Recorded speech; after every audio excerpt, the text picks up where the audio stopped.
Okay, so those are the basics. Now let's talk about some fun stuff. If you go into your photos and you open up any photo, so let's go into my iPad training photo here. If you pinch and grab like this and squeeze, you can zoom in and zoom out of photos. So if you zoom in, then you can drag the photo around the screen if you wanted to look closely and close it. Also, while you're in any app, there's two ways to close the app. So the regular way is to just click the home button and it closes. But there's a much more fun way to do it. If you take all 5 fingers and you put them on the screen and you close them as if you're going to take this, crumple it, and throw it away, it closes the app. And that's a fun way to do it. So if I have my Skype app open, for example, all I have to do is crumple and it closes.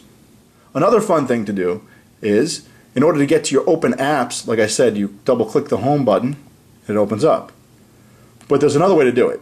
If you take 4 fingers and you put them on the screen, you lift, just like this. It lifts the entire screen and it opens up that bottom bar. And you can close it the same way, just by dropping it. Once you get used to using your calendar pretty regularly, you might have a lot of events and you don't want to open the calendar every time to take a look at the events. What you can do is take one finger and drag it down the top of the screen like this, and it opens up a quick view of your calendar for today and tomorrow. So if you just want to quickly check what you have to do, that's a faster way to do it.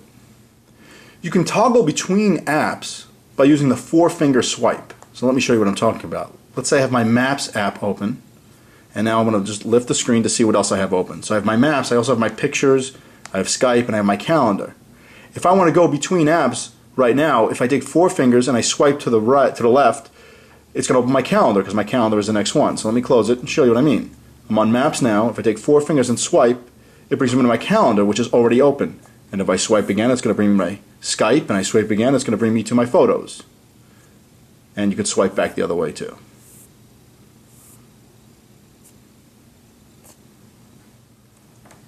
The next useful tool I'm going to show you is called the screenshot tool.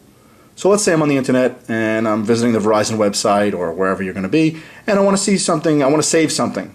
I want to take a screenshot of the entire screen.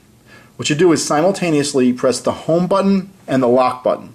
And if you press them both at the same time, it's going to make a camera sound and it's going to take a picture. Now I'm still on the internet here, but if I go out of the internet and I go into my photos and I go to my most recent photos, the last photo I took is this. It's a picture of, now I'm not actually on the website, this is a photo of the website. So I can take this photo and if I tap it, I get my drum, I can email to somebody or text message to somebody, use it as my wallpaper, whatever it is I want to do with whatever screenshot I took. Another fun tool is the text shortcut tool. So right now I have my Notes application open, but this works in any app that you would type in. So if I type CHK, it's going to give me a suggestion, and if I choose that suggestion, it's going to put it up there. I'm not sure if you can read it on there, but it says, here is my check-in for today, I had 2 sales. Obviously that's not a standard shortcut for an iPad, that's something I created myself.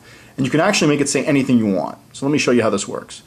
Go to the home screen, I'm going to find my settings, and then within settings I'm going to go to general settings, and then I'm going to scroll till I find keyboard, and then within keyboard we have shortcuts, and there's going to be one set up automatically, and you can create new ones by hitting add new shortcut. Now you can type any phrase that you want to type, and it can be as long as you want it to be, type as much as you want to type, and you create a shortcut. It's got to be at least 3 letters. So, and you can pick any 3 letters. So let's say I'll make DDD be my shortcut to type this thing that I wrote. Click Save.